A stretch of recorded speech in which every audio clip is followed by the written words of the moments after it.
TPE Network. Fun yet informative podcasts. Bonjour, je suis Henri. Try and catch me off guard. Hi, everybody.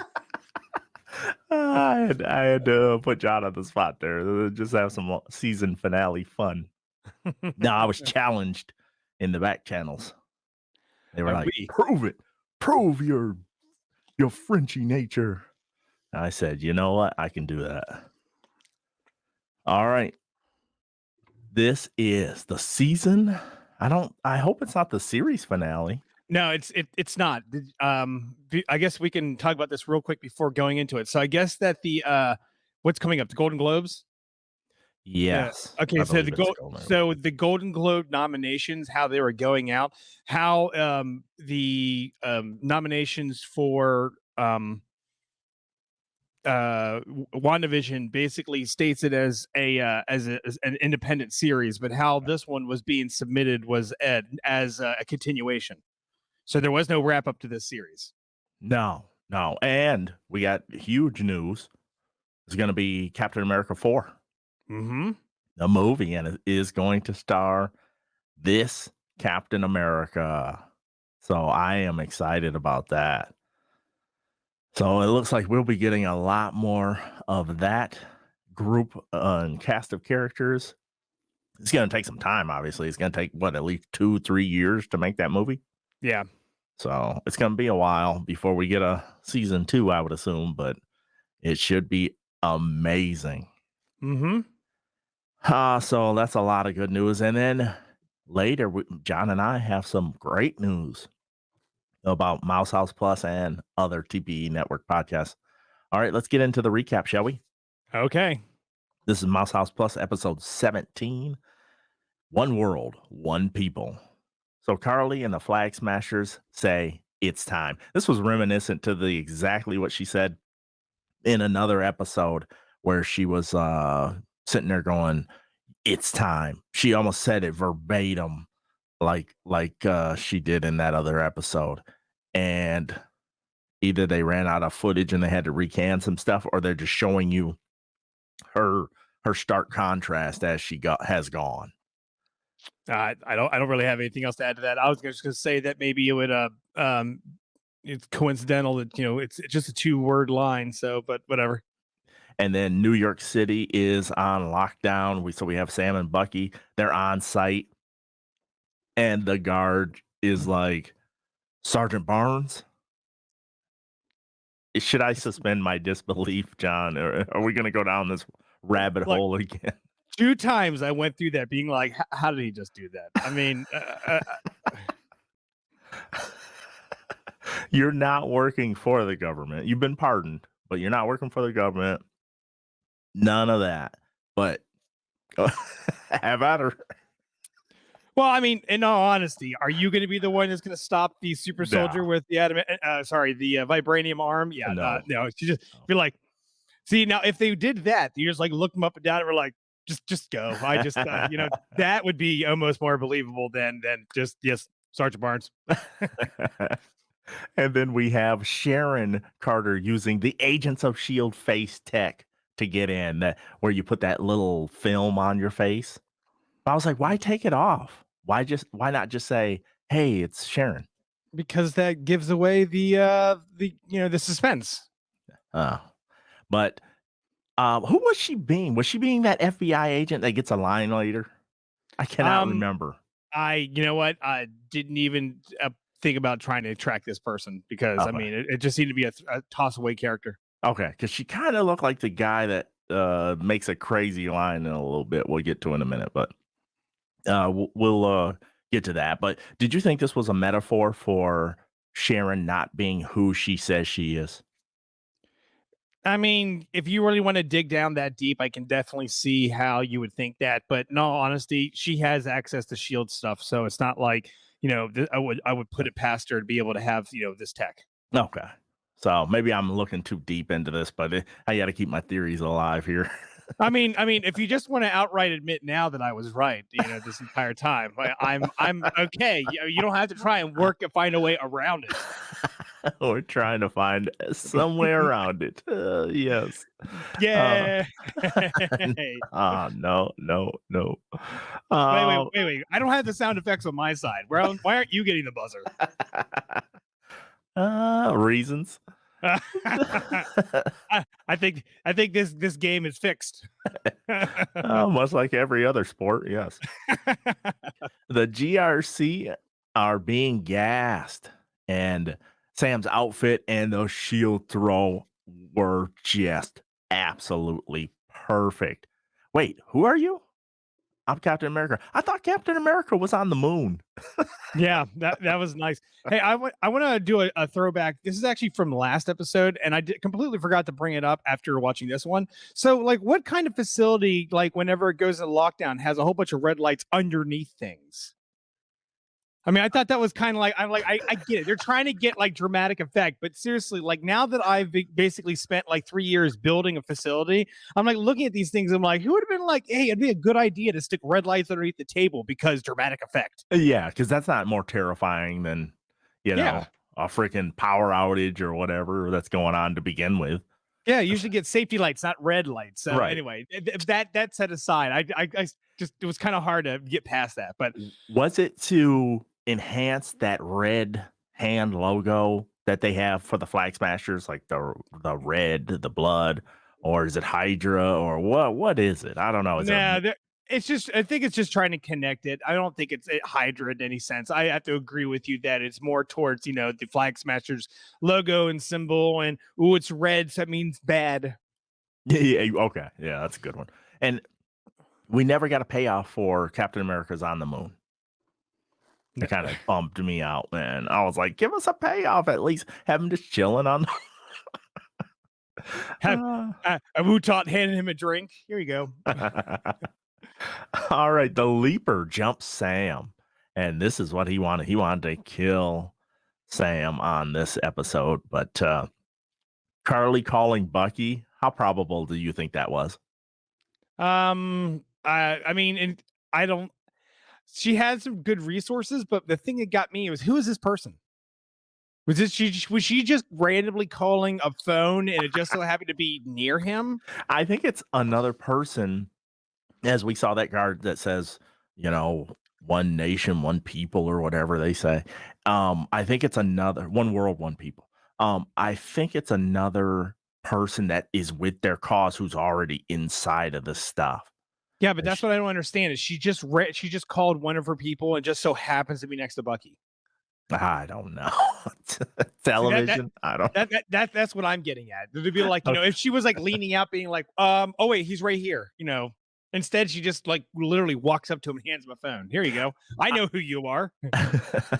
The guy with the metal arm. Oh, him. Okay. Here. I love that exchange that she has with him, and she's essentially just stalling, trying to keep him out of the fray, which was pretty smart on her part. And then when that guard put something on the back of the trucks, what the heck was that device? It was a lock. But what kind of lock can withstand like a bunch of punches from a vibranium arm? Another vibranium lock?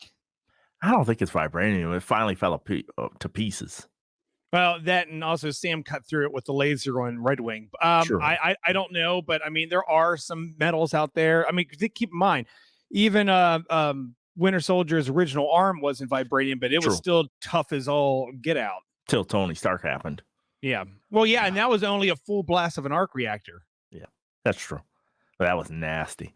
And people are theorizing like, oh, it has 8 legs on it. Could this be a call out to Doc Octopus and all this stuff? I'm like, I don't think it's that serious. I don't think it's that deep.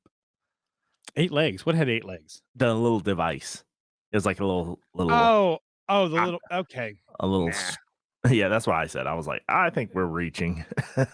Yeah, no, Doc Ock never like made like small piece of equipment for terrorists. Like he was more along the lines in it for himself. Okay, because they were like, maybe Oscorp is behind all of this. I'm like, I don't think they would tie something that they don't own per se into this whole, weave it into their story stuff. I don't think they would do that.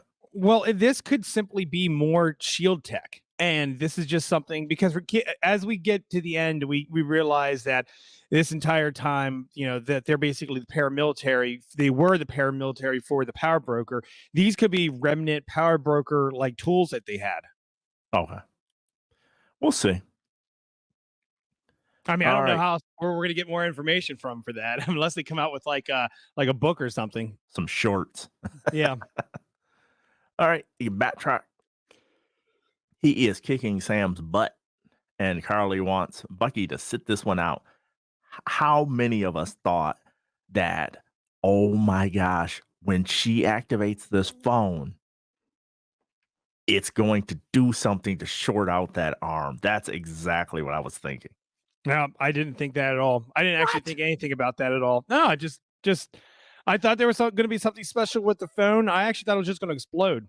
That was it. But I mean, outside of that, no, I didn't think anything else would happen. I thought some cool tech was like short his arm falls off. You're gonna sit this one out. Like an arm comes out and starts stabbing him in his shoulder. Oh my goodness, that would have been epic. But okay, so nothing happened there. But I was like, why would she say that if I know she distracted him at this point, but whatever. Sharon kills the guy that put that device on the back of the truck, and that was a pretty ruthless kill. Mm-hmm. Were you okay with it or no? I mean, at this point, considering that I was right about Sharon, yeah, I'm fine with it. How many times is he gonna say this during this episode? What, that I was right about Sharon? Once out of how many guesses, John? Out of how many guesses have you had on different podcasts? And you finally, the sun has shined on the dog's behind one time. If I'm not mistaken, you had to have a separate podcast in regards to who you thought she was or the power broker was. And I just guessed. That's all I did was just say, fine, Sharon Carter. Guessed with the help of a cell phone. No. I was just like, yeah, it's her. Because who else? I couldn't think of anybody else as be. But since you were so hard up on it not being her, I had to pick her. Oh, Sam and the Leaper. That fight was awesome. Were you on board with that fight?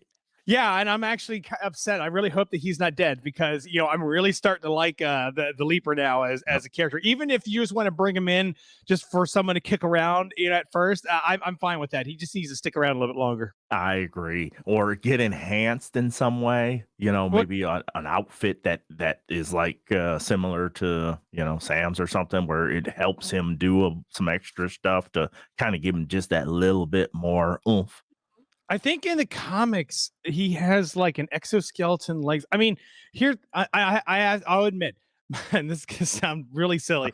My only knowledge towards the Leaper is from the Superhero Squad. I didn't actually even know who this character was until it was there, and then I saw the movie and he was in it. I'm like, oh, okay, I actually know who this character is. Like same thing with Claw. I didn't know who Claw was until Yeah, well, yeah, because the Claw is inside Superhero Squad, and it's it's kind of a silly version of it. But see, we grew up in different backgrounds, different eras. I was a huge Black Panther fan, as a youngster.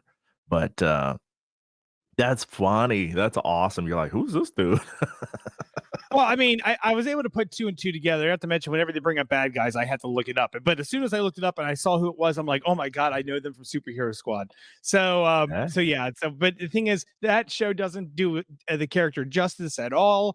It's just some way of me able to reference them and what they're supposed to look like in the comics. Okay.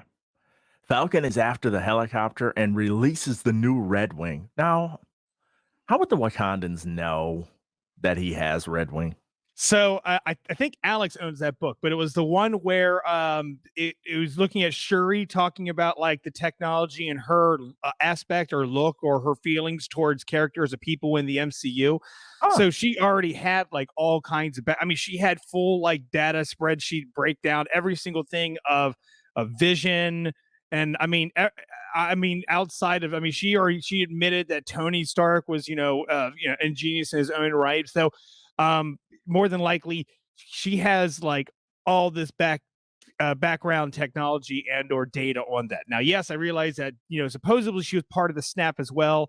I mean, it's only confirmed that we weren't be able to find her, but it was never confirmed that she actually disappeared. But considering the fact that, I have a feeling that all this data and information was collected even before the movies. I mean, sorry, before Endgame or Infinity War, because it was more along the lines of something where after Captain America ended up being Nomad and joining, and more along the lines just working over there with them. I don't want to, when I say working with them, I'm more along the lines just like their acquaintances. And I'm pretty sure that they had to have things fixed then, and because of that, they were able to get the Wakanda to do it, and then they probably have a complete build out of exactly what it is. Now, what I want to know is why Sam's suit isn't weaved with vibranium like the Black Panther suit. It might be. We don't know that. Well, whenever they go to cannot say that. When they go to shoot at him when he's in the helicopter, he rolls over with the shield. I had to go back and pause it to double check. Because he doesn't know. He might not know it's weaved with vibranium. And wouldn't that be a cool Captain America 4 plot point where he gets shot or something and he's, freaking out. And then he's like, oh, I survived. I thought they were going to do it in this episode, but they didn't. I mean, I totally can believe it, considering the fact that the wings were vibranium. So, yeah, why wouldn't you just make the whole suit? Yeah. So, and I think it's going to come on to him much like Tony Stark's stuff comes on to him. I think they're going to do some kind of nano where it's like in something that he wears, and then it's just going to start coming out. And yeah, but I think it'd be awesome. But how do you build the jetpack? Now, you know what? Never mind. Doesn't matter. It's movie magic. It is movie magic, much like Sharon Carter being snapped for 5 years, but somehow building an empire. But here, you know what? Wait, does it say she was snapped? I think that she was in. She comes up on the screen in what was it? Endgame. She comes up on the screen and is missing. It doesn't mean that she actually got snapped. It just means that no one was able to confirm that they were able to get a hold of her. That's the thing with like Shuri, because Shuri isn't necessarily snapped either. We don't know that 100%. No one saw her. And remember, she's on Madripoor. She's on Madripoor. She's trying to keep a low profile. Madripoor is a place you go to basically completely drop off the planet. So as half the population is gone, she's running from what? There's half the government's gone. There's nobody looking for her at that point. They're in disarray. Then this is the perfect opportunity for her to pick up an empire, because there's no one to fight her. She was snapped. This is a continuity error. She was snapped. I rest my case. All right. You know what? Pixar, it didn't happen. Carly changes the plan, and the team isn't keen on being martyrs anymore. Did you see the look on their faces when she was like, yeah, we're probably all gonna die? They were like, what? Yeah, I was waiting whenever they were like they had that big pause and she was like, one world, and then I was waiting for everybody like, I'm not ready to die yet. If they would have responded like, one life. Yeah. Like, we're not throwing that away. But she took over the John Walker role. Yeah. Just losing her stuff. It would have been better had they shown it going. But like this episode, she was just like bloodthirsty the whole episode. All right, Sam's able to save the helicopter pilots and shield one of them with vibranium, the vibranium wings. I thought that was a really cool scene. Even the superhero pose while the cameras are conveniently rolling, they're like, oh yeah. Are you talking about when he stabs the wings into the ground as additional support? Yeah, that was really good. That was pretty dope. Yep. That was pretty dope. Or he covers that guy with the wings. Yeah. And he does that stab into the ground later again. Yeah. Where he when he has to fight Carly, but we'll get to that. All right. Carly takes the transport as Bucky collides with a flag smasher. Now, did you think Bucky was going to throw his bike at the flag smasher like Captain America? I think that is exactly what he was trying to do. And this is what they were one of the things that this show likes to do. They like to take iconic scenes from all the Captain America movies and then have them redone in some sort of way with not Captain America, such as either with Bucky or with Falcon or Captain America. What are we going to refer to him now as? He's just Captain America now? We just He is just, we can just call him Captain America now. Okay, and then we'll just call Chris Evans retired? Yeah, he's gone. His opinion don't matter. Okay, so anyway, he this entire like jump scene is just like whenever retired was driving up on the Quinjet, and then he had to like basically throw the bike and jump up with the Quinjet and all that stuff. But I mean, it's basically the same charge. And I was thinking of the other one where he throws it at the Hydra soldiers. Oh, in the in Ultron, Age of Ultron. Yeah, that, I mean, he's done it several times, but that's all good, man. Yep. Carly has the transport vehicle set on fire so Bucky will be distracted. And I was like, oh no.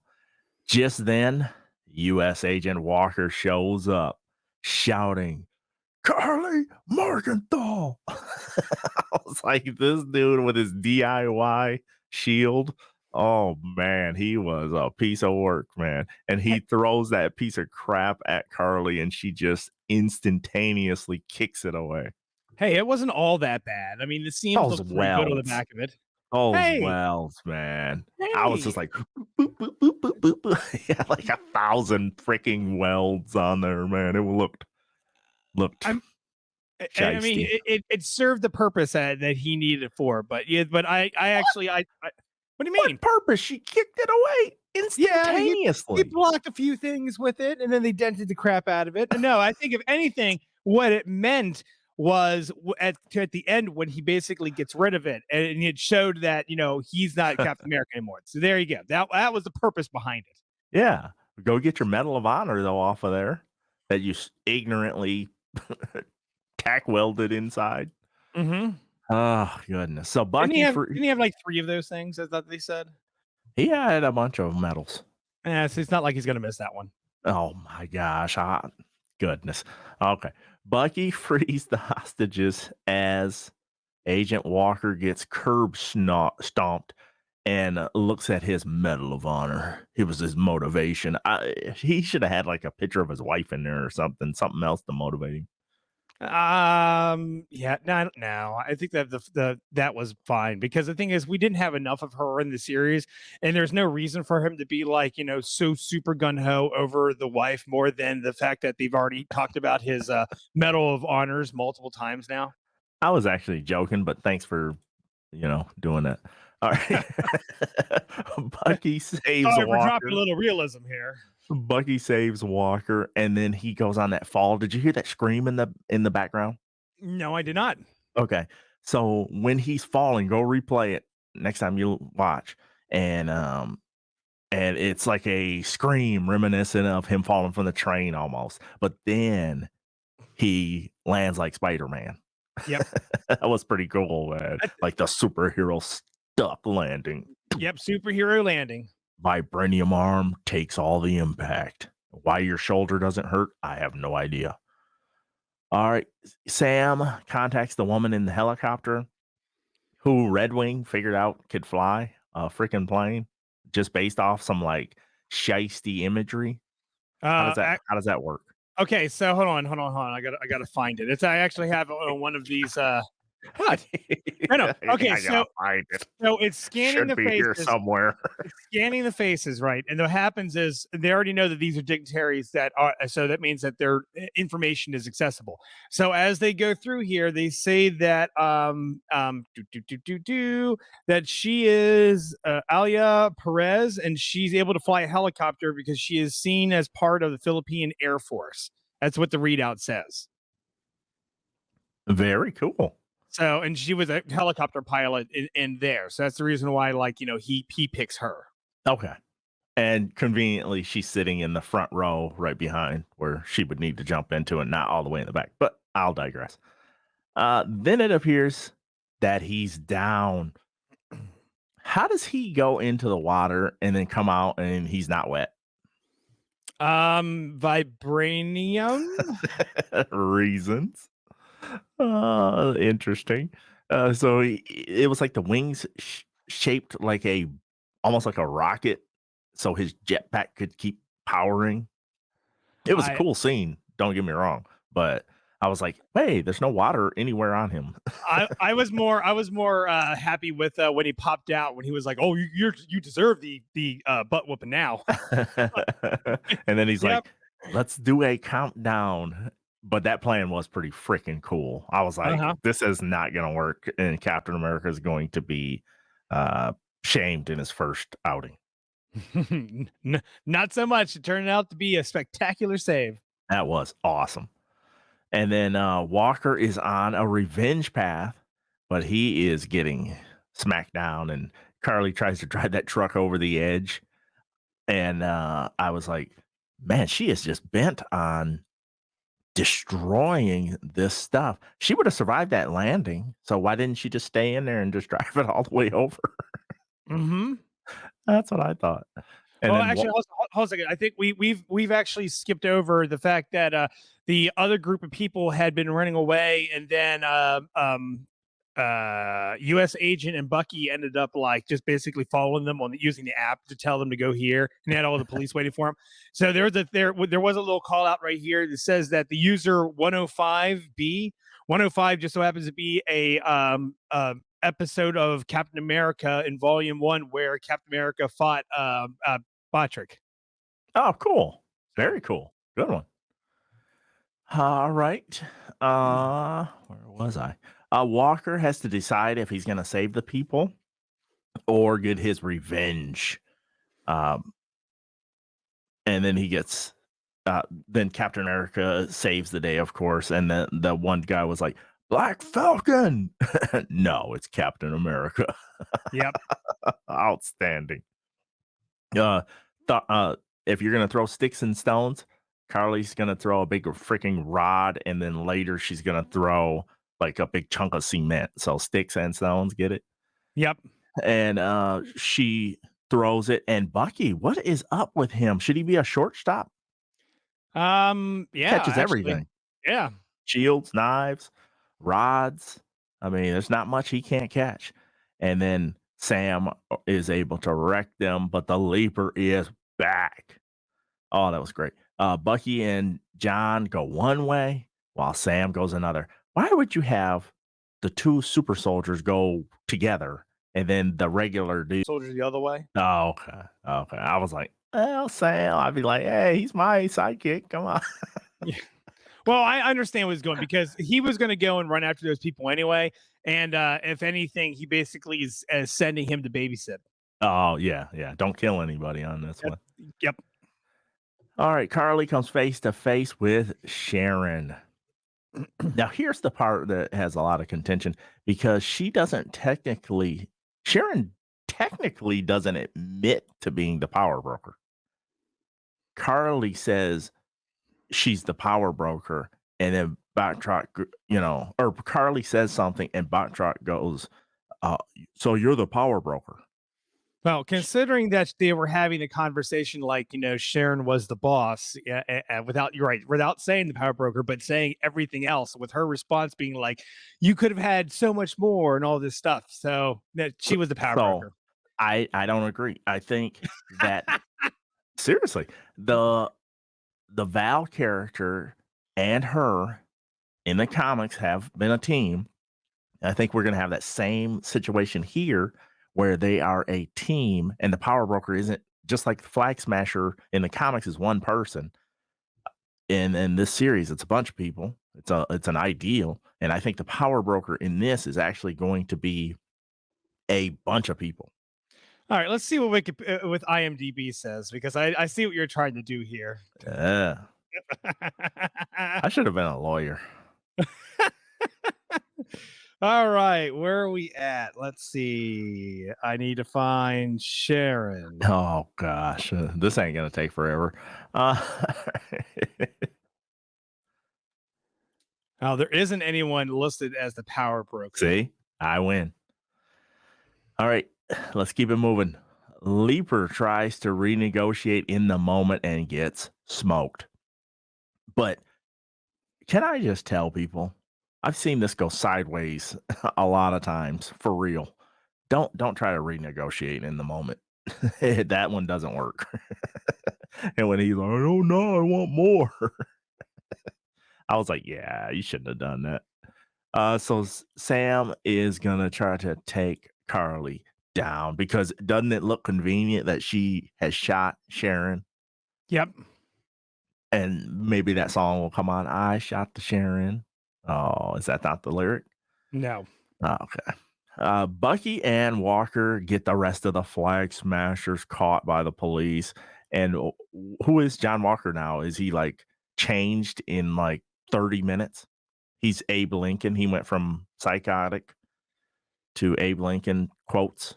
Yeah, and I like that. And Bucky's like, no, not out of your mouth. No. After Abe Lincoln cut down some people with an axe. Mm-hmm. In that famous Netflix movie where he fought vampires. Yep.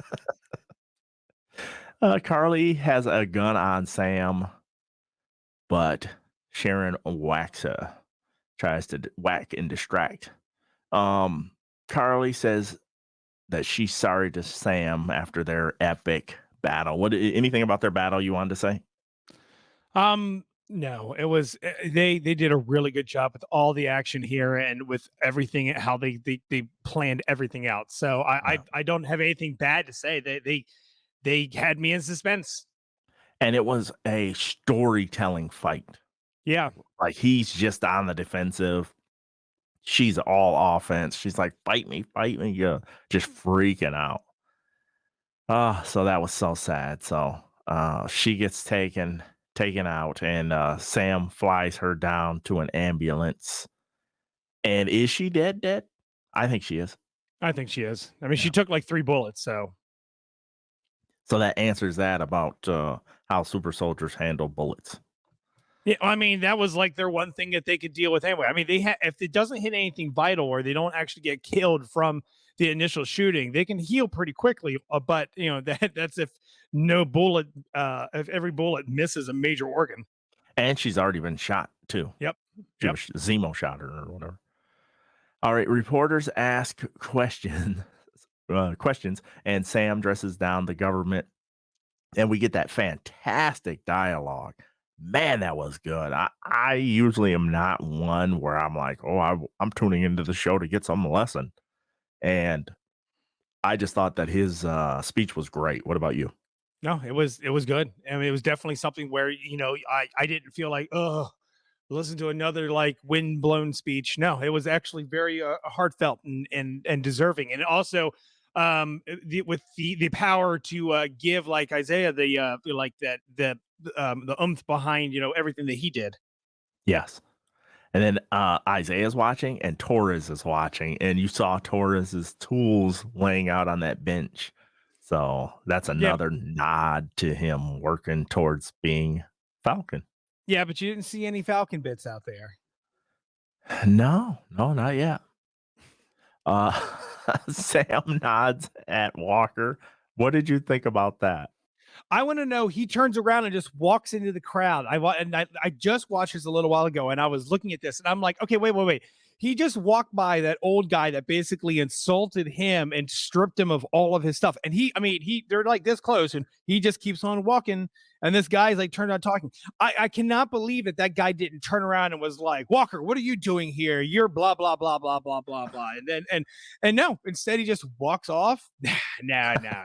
Considering that guy just basically like morally like beat the crap out of him. I don't know why he didn't turn around and have at least some final word back to him. And Val, maybe Val did something, but not that. I was thinking the same thing. I was like, you showing up here would lead to your court martial. In my opinion, best moment of the episode for me. Bucky calls Sam Cap. Did you like it or no? Yep, I did. I liked it. Loved it, man. I was like, I loved it.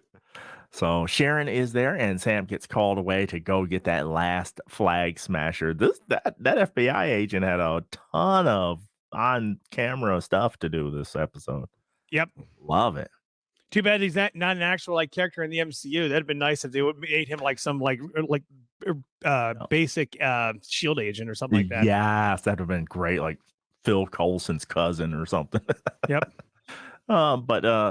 Did you find it interesting that the last Flag Smasher was in the Hudson? Kind of like remember the old movie where they based off the real story with Tom Hanks, where he lands the plane upside down in the Hudson. No, I mean he dropped the guy in the Hudson. He's the one who put the guy in the Hudson. So no, he should just leave him there. Let him swim. Well, he's still causing trouble, but for the fishes or something. Maybe there's a boat that can't get past him. Oh my goodness! That we found their weakness. It's water. The prisoners are going to the raft, and then we hear that guard say, "One world, one people." And I was like, this is just never going to end. I hate this. But Zemo's butler, it was the butler with a car explosive. Well, he kills them with an explosion. I think that after a second viewing, it really made me wonder if this guy who shut the door was actually working for them or working for Zemo's butler. I think you just did that to basically hose them. Basically let them hear what they thought that they want to hear. And they're like, oh yeah, we have hope. And I wonder if you're right. That'd be a great one if they did that. I mean, it sounds like a Zemo thing to do. Man, or I would have loved it if he would have said Zemo sends his regards. Yes, that would have been good too. Everyone's like, oh no, let us out of here, you jerk. Yep. So that was an interesting thing. That butler, he got some good screen time too. So he was awesome. So on the raft, Zemo hears about the bombing, and that look on his face, I was like, whoa, he's creeping me out here. But he was excited to hear that. And then Val is with Walker's wife, and Val's like, she was talking about that bombing. Did I do it?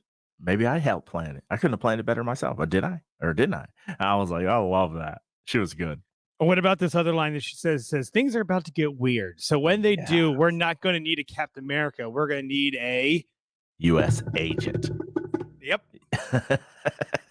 U.S. agent Walker. Now you that costume is the dichotomy here. So he goes from the blue and red to now black and red. Yeah, but you notice how this one actually fits him too? Like the other one was purposely not supposed to fit him, right? Because it was supposed to make everyone feel uncomfortable. I mean, he already did a great job of making everyone feel uncomfortable that he was Captain America. But now this is the role that he's supposed to play. So now, of course, everything fits him. And he's his wife, when she goes, it's the helmet. It's probably the helmet. How could they know that? How could they know that is what fans would focus on? Well, I mean, this helmet wasn't as bad as the other one. His ears didn't stick out. That's what it was. How would they know that from filming and doing this way before us fans got a hold of this? We'd have to go back and watch the first episode where he actually is presented, because I wonder if that's something that they're discussing in the locker room. Oh, okay. I'll have to peek at that, because I just thought it was hilarious. I was like, man, that's so perfect that the writers knew that we would be scoffing at that initial helmet. I mean, it's just one of those things where we could be, I'm more than likely wrong, but it's the only place in the entire series I can see that they would have had, outside of, us being introduced to him right away in the very first episode. And we were all like, but maybe there was a conversation that happened. Okay. But I was trying to get to is he comes out with the black now, and then Captain America comes out with some of the white on. Yeah. So it's like that kind of cool dichotomy. Bucky goes to see Rory, and he tells him about his son. I was just like, I don't understand. Like, there was no peace in that. Do you disagree? It was peace on Bucky's end. It was something that he had to do. I mean, you're right. I mean, okay, so from everything that we've been able to tell, this was supposed to give him, not Bucky, but the guy, which I don't remember his name, Rory, peace to know that, what actually happened with his son. So that was what he was trying to do. And at the same time, Bucky was just trying to finally cross off like the last person on his list. No, I just, to me, it was just like, I don't know. Sometimes I think that some of that stuff could be pointless to people at certain junctures, especially if Bucky is different than the Winter Soldier and Bucky has helped Rory, you know. Well, Well, and I that's don't know. one of the things I like because he actually said it was killed by the Winter Soldier. Then he goes back and says, "And I was the Winter Soldier." Yep. So it basically, framing this as it's two people. Okay, I like that. The therapist gets Bucky's completed book. I finished the book, and then he goes to just peek in on Rory and that waitress that he had the date with, and keeps it moving. Did you think that was a sad scene or whatever? Because Rory's drinking, so I was like, that's not Yeah, good. but he was drinking the last time that they were there. Remember that Was he? they went to the bar and they were doing shots, and he was like reading the newspaper. So, but it's more along the lines, I think, with her. You saw that she didn't look like she was disappointed with him, which, I mean, who know what Roy could have said to him. She may not have said anything to her, but Right. I think if anything, this is more along the lines that just seeing if everyone hated him and Okay. everyone didn't hate him. Okay, because I kind of got the sense of he was just moving on. Like this was the part of the past, and now I'm walking past this. I'm moving on. But we'll see in season 2, 5 years from now. We'll come back to this episode. In the movie, as Roy becomes another super soldier. They come back and take his revenge on the Winter Soldier. Oh, Rory would last like 1 second against another super soldier. Sorry. Oh, all right. So Sam goes to visit Isaiah, and Isaiah says Sam is special. And did you like the framing when Isaiah says, "Oh, so Black Captain America?" And behind him is the little grandson who could eventually be like that Patriot character, like a young version of a Black Captain America? Yeah, I felt that they were really trying to squeeze that in there and make it seem realistic. Yeah. I don't. There's a part of me that was like, yeah, it doesn't. I mean, I get it. It doesn't. I don't believe it that much, but I get it because, like, he wasn't doing anything up there, and except for whenever he did respond with the are you this hard ass all the time, and he was like, yeah, but then like whenever he's like, we're gonna go somewhere, he's like, oh, where are we going? He's Right. all excited about that. Right. So Sam shows Isaiah his part of the museum. Oh my gosh. I was like, this is pretty spectacular. That was good. Yeah, it was wonderful being able to see that he now no one would be able to forget him. Yes. Oh, that was great. It's cookout time back in Louisiana, and we've got some feedback about the cookout. I love our community. They're amazing. So they look at the boat, or are they looking at the view? And That shot where they won't show us. Thank you. I thought that too. I mean, the boat was basically a character in this entire series. Yes. Why did we not get to see the end result of all their work? So and that's what I thought we're doing. I'm like, oh, I can't wait to see what the boat looks like. And then Bucky comes up, puts his arm on his shoulder, and then they're looking out together, and then it's over, and you're like, wait, what happened to the boat? What are you guys looking at? I don't get what just happened here. So yeah, no, this last scene was not good. No, it was not, because it was not clarify exactly what they were looking at. I mean, what's the point of like looking at that open sunset whenever it wasn't anything I was like justified or talked about through the entire series? Whenever there was something, it should be in that spot that they turned around and looked at. So yeah, I was not happy with how they wrapped this thing up and the fact that they left out the boat. And we get an impromptu show name change for season 2. Captain America and the Winter Soldier. Ooh. That's going to be awesome. Yep. Let's talk about that after credits scene. We have Sharon Carter being reinstated by the worst senator, character judge senator of all times. This guy is now 0-2. Yep. And on top of that, this is where she turns around and improves that she's the power broker. No, she doesn't. Things up. Yes, she makes a call to the power broker because she is a Skrull. No way. A Skrull. How was she snapped for 5 years and still building an empire? A Skrull was. She wasn't snapped. She was snapped. And then there's 2 different Sharons in this series, and I'm going to prove it next week when we do a podcast next week. That is the big surprise, people, is we are going to be podcasting each week, even though the series is over. We're going to keep podcasting regardless of all the other stuff going on. We are going to put together some great shows, and that is going to be one of the episodes. I will lay out my evidence against this whole nonsense. All right, are you ready to get into feedback? Now, hold on. I'm looking to see if Sharon Carter got snapped. She got snapped. We're not wasting people's time with this. All right. It's not time for feedback. It's never confirmed. All right, this first one comes to us from Elizabeth. Hi, Hank and John. The fight scenes and special effects were epic. It's only when things slowed down and people started talking, which bothered me. Oh, outstanding. Carly went from someone with a brain to a 2-dimensional villain.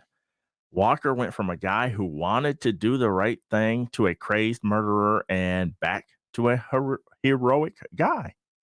Did anyone else get whiplash?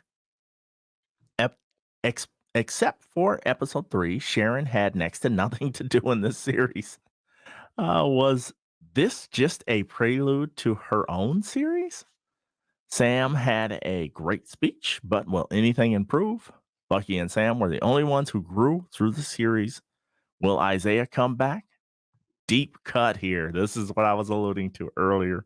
A seafood boil in Louisiana always includes Zatarians, not the bland Old Bay they use over in Maryland. Ooh, shots fired.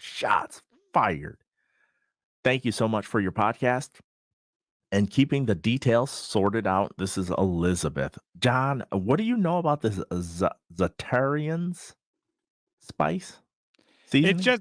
It's just another more or less like a curry, just like how the Old Bay is a curry. Which I have Old Bay right in my cabinet right now, which is embarrassing because I've never heard of this other one.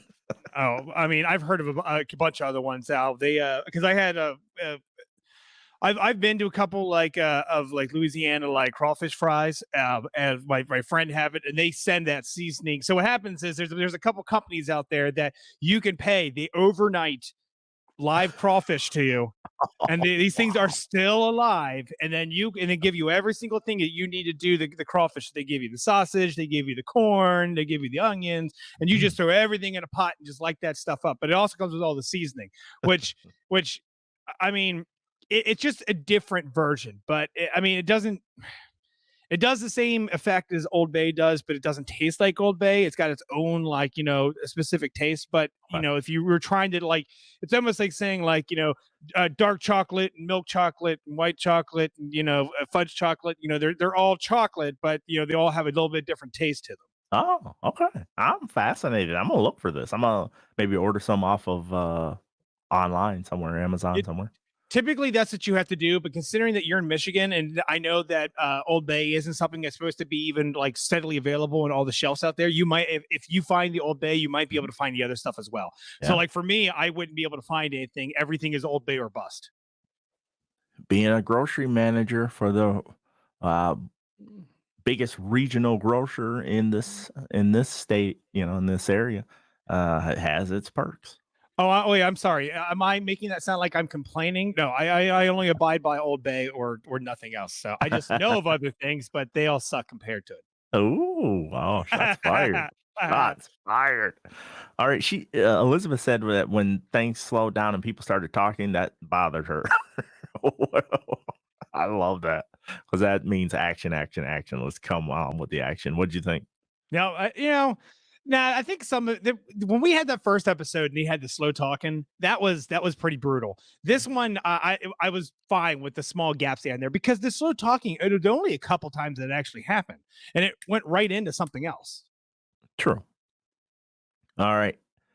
Carly went from a villain with a brain to a 2-dimensional villain. I agree. It's I think the change in the story from whatever the virus storyline was going to be to this really cut the legs off of her character. Yep. Yeah, hands down. I mean, I feel that they could have done much more out of that. Yep. And then the John Walker, I don't know what that was. I was Like so weird redemption. confused. Like Yes. and it really wasn't even like a true redemption. Like, okay, he came back and did some good stuff, even though he was told not to do that at all. Don't don the outfit, and then he was there with the people that told him not to do it, and nobody said anything. So yeah, I find that hard to believe.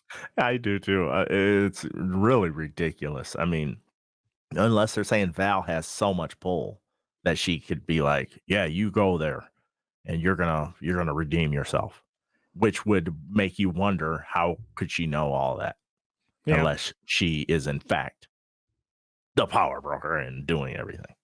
I'll stop. but she's not the power broker. She's a scroll. Make up your mind, man. Make up your mind. You can be both. No. I know what she is, and you know what she is. Elaine? No, she's Mephisto. Yeah, she had red finger paint nails. Yeah, it's true.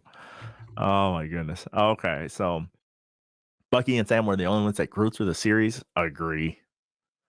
No. Zemo everybody did else, too. he didn't grow. He just manipulated everybody and got his revenge. That was his own way of growing. Come on. Before, Zemo was just this, like, just character that was out for revenge. We didn't know how maniacal it was. Now we actually got to see more of him doing what he would typically do and understanding his role and understanding, like, he had money, but he's not actually flaunting any of his money and blah, blah, blah. But I think we got more out of Zemo than we were really ever expecting to get out of him. I just thought he would be a one-way window bad guy, and instead he turned out to be a very entertaining character. He's extremely entertaining, but he wasn't up to anything other than manipulating people and getting revenge, and he did both. Okay. The bad guy Batman did it all. Well, I mean, in essence, that's what everyone did. I mean, yeah, they built more of their character, but in the end, Sam is still a superhero and he saved everybody. I mean, I could do the exact same thing there. See? All right. What did you give this episode? Elizabeth, thanks for sending that in. But I got so distracted that we didn't even rate the episode. What are you giving it? I'm going to give it a 10. It was great. The action was wonderful, and being able to see Sam as Black Captain America and in his outfit looking basically exactly how it's supposed to look right out of the comic books was spectacular. I agree. It has to be a 10 just because there's so much that happened in this episode. When I first saw that runtime, it was like 51 minutes or something. I was like, no. and then it just went to the wall. Yeah, and then they had they had a couple like false endings too. Like you almost felt like, okay, we could wrap up here, and then they kept on going, which was nice because then it set up almost another false ending. So in the end, yeah, there are a couple things here we could pick apart because some of it just didn't make any sense. But in the tall order of all the stuff that happened versus the stuff that doesn't make sense, that's like way down the bottom. So case in point, U.S. agent walking through the crowd of people who they're the ones that told him not to be Captain America. So, but that was something in the background and only noticed because I was specifically targeting him because I noticed who was standing there in the first place. Yeah, good. All right. I got one last thing. Oh, go ahead. Oh, and Sharon Carter is the power broker. No. Next week we are going to solve this. All right. Sharon, this one comes from, oh, that's awesome. Aaron sends an email about Sharon. That's awesome. Aaron says, Sharon burned that guy's face and killed him without thinking twice. I am thinking this is not an undercover assignment, just a merciless play for power and revenge. But what doesn't make any sense is why would she put a hit out on people and then fight and kill the bad guys that show up? That just doesn't make sense. Because she's the power broker. She does what she wants. That is stupid, but the power broker put themselves in risk if she were the power broker, and that'd be dumb. I mean, it's not like Wilson Fisk's character ever did anything like that. Touche, but still, this is stupid because why would whoa. I don't know. Maybe we should get into this next week. But why would you, if you were all about power broking, why would you lead them to your golden goose? That is stupid. That's the dumbest thing ever. That is a good question. But at the same time, I think it's because she wanted to know the information that he wasn't getting out. So I mean, did we ever actually even see Sharon? Sharon never even went into that space. Yes, she did. She was right there when No, she was outside. She was outside the door. but then she came in when Zemo shot him. Well, in that case, it really doesn't matter because it's not like he's going to turn around and say, "Oh, there's the power broker." He didn't know. He didn't even acknowledge her when he saw her. So that's why she's not the power broker. But we'll get into this deeper next week. So tune in next week, Aaron. All right. This next one was not signed. What is this show? The Simpsons? They had and removed a virus plot and vaccines. They had people disrupting a vote because they didn't like the outcome. That's a lot of coincidences. John, I'll let you jump on that grenade. No. I'm not jumping on that one.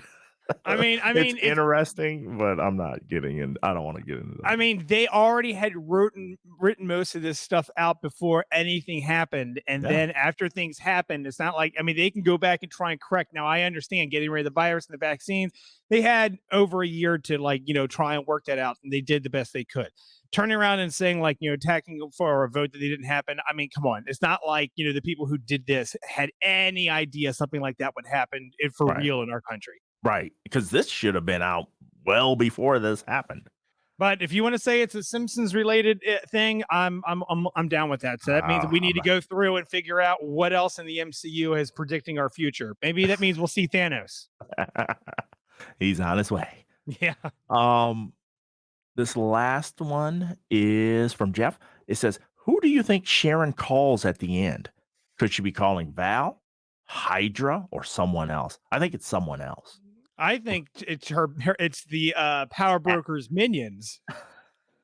No, it's got to be somebody above her because she says, super soldiers are off the menu because she took them off the menu literally by leading the heroes to the golden goose, which was stupid. And then now she's got to find something else to sell. Makes me think of like Justin Hammer.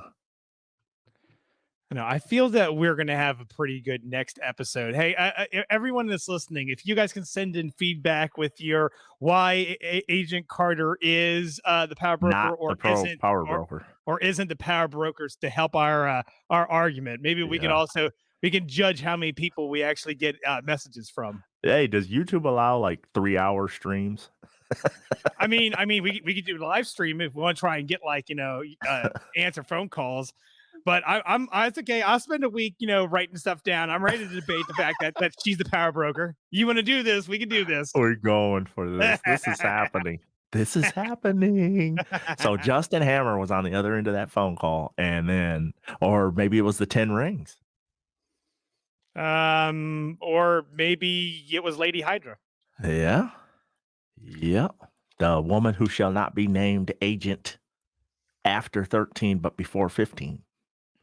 Because we made that promise. We have another piece of feedback. It's a voicemail. Are you ready? Yeah. Let's do it. Hey, Hank and John. This is Rick from Wisconsin calling with feedback for the Captain America and Winter Soldier episode. I really liked those little end credit scenes setting up what's coming down the road in another series, but I was really flabbergasted when I saw that Sharon was the power broker. I hadn't had a chance to listen to episode 5, and I remembered Hank had suggested maybe the power broker was someone we knew, but I did get a chance to listen to your review of that episode after I watched episode 6 and heard what John said, and he had it figured out. So congrats on that. The series overall, I really liked the way it played out, and I'm interested to see what they do in the future with the characters. Don't know if we'll see Bucky anymore. He did get some resolution with his book, his list, and with the older gentleman that he was with at the beginning, trying to make amends there. I really liked how the discussions of issues went. There was a lot of very real world type discussion, between Sam and Isaiah, and thinking about, how do you frame those things. I really liked Hank's comments about the world we're living in today versus things that happened in the past. And this show as a series did a good job, I think, dealing with those kind of a subject. And, Marvel has always been rather progressive in trying to deal with real world social issues within comics and within their shows. So I appreciate that element to it. I really look forward to the things we're going to see in the future. And I'm wondering, I don't know anything about Dark Avengers or, who, John Walker is going to be coming down the road. So if you can include anything that John knows about that in your episode when you cover this, I'd appreciate it. But I want to thank you for doing the series. Really enjoy learning stuff I don't know from behind the scenes, as I'm sure I'll get to do again. And I'm looking forward to hearing you guys talk more about everything that comes down the line in the future, all the great Marvel stuff. So thanks for all your good work. Thank you, Rick, for sending that in. Even though John is spreading fake news, I'm gonna put the little fact check logo underneath the bottom of John's. Yeah, that you need to fact check Hank there. That's right. She is the power broker. Good job. You got it right. Even though you're wrong on that, we're gonna talk about Bucky. We will see Bucky again. We're gonna see him in Captain America 4, and then we're gonna see him in season 2. Yep. Because they got to get them Golden Globes. All right, so Rick had some good stuff in there. The discussion about social issues, I thought that he made excellent points about that, how they approach those issues. And it wasn't, to me, it wasn't a turnoff. I thought I'd be turned off by going through some of these things and stuff, but to me, it was not a turnoff. What about you? No, it wasn't turned off to me either. So, I mean, it was, I don't know. I'm sorry. I couldn't get past the fact that he said I was right. So it's hard to actually take in anything else in that message because I mean, I can understand when you're so rarely right that it affects you so much, so strongly when you do get one you think is right, but is going to be proven next week to be wrong. It is outstanding. What about John Walker? Can you fill Rick in on U.S. Agent? I mean, outside of what we've seen so far, I mean, U.S. Agent just ends up being like someone else in the background. Like in the comic books, there's a couple comic book runs where he was there, but typically he ends up being like a second run of either anti-hero or just a villain in general, depending on the situation of what's going on. So, I mean, I'd have to go in and do some more deep diving into the character itself. But I mean, he was up there with like the Nuke character as well as cool. I mean, they're like the same run of like, I mean, it's the same idea. Everyone this entire time, they're just trying to recreate Captain America in whatever way they can. And so they've got this whole run of these like little like super soldier, like wannabe Captain America characters that just can never compare in some way or form. So it's in the end, it unfolds the exact same way. So could you make a case that his character was going to be the MCU's, since they didn't own at that time the Punisher, that they were going to kind of make their own kind of unique character in that vein? No, I don't think so, because they knew they were getting the Punisher back, and they had already said that they're going to have a Punisher series based on the same with the same actor playing the character. So I mean, if they already had that like underway, them trying to plan another character to possibly take his place really wasn't. I don't see that being something that they were working on. I was just curious because sometimes you know how they get a little bit hurt at the old Marvel boardrooms when they don't own something, and then they're like, "Well, we'll make our own spin on it." Well, but they own everything now, so now they do, but they didn't at the time they started mapping this stuff out. Yeah, takes years and years. But all right, that was a great voicemail, Rick. So thanks for sending that in. John, anything else before we wrap her on up? Nothing more that I haven't already said about me being right about Agent Carter. And folks, the big news we were talking about is John and I are going to continue to be podcasting. So we have carved out our Sundays, despite the here and there occasional big thing that comes up that we each have to do instead. But other than that, we plan on podcasting, and we'll be doing episodes of whatever, we've got tons of stuff to break down still for this series. So next week we'll be talking about Sharon Carter. The week after that, we could be talking about Skrulls, Secret Invasion, stuff like that. I actually think that the following week we need to talk about what's going to happen with the Netflix characters, because all that news has now just been released about exactly who's playing what and what they want to do and who's casting for new characters. Perfect. I'm in it. And then I heard the other day that Abomination is going to be in She-Hulk and stuff, and I was like, oh, here we go. This could be outstanding. So there's going to be tons of stuff to cover. And I want to put this out there too. I live stream, and I'm going to start trying to keep a schedule of Mondays and Thursdays and possibly Fridays, but Mondays, Thursdays. So if you like what we do, head to tpnetwork.com/subscribe, and you'll see our YouTube channel is on the subscription page as well. So get subscribed there. Like the Facebook page, because I go live on Facebook, and it's just impromptu. Now I've had Caden, Velco, lots of others. I'd love to see. I would love to see the real Agent 14 jump into the live stream and chat back and forth. Elizabeth, Eric, Jeff, some of our regulars. I'd love to see you join there, because I just will be like, I'm going live in an hour, and I'll just start taking phone calls and all that stuff and just talk about whatever. But get subscribed. John, anything else? Nope. All right. That is going to do it for the season 1 finale of Falcon and the Winter Soldier, but now Captain America and the Winter Soldier. For John, I'm Hank. Until the next time, we're signing off. See you, everybody. TPE Network. There ain't nothing else like it.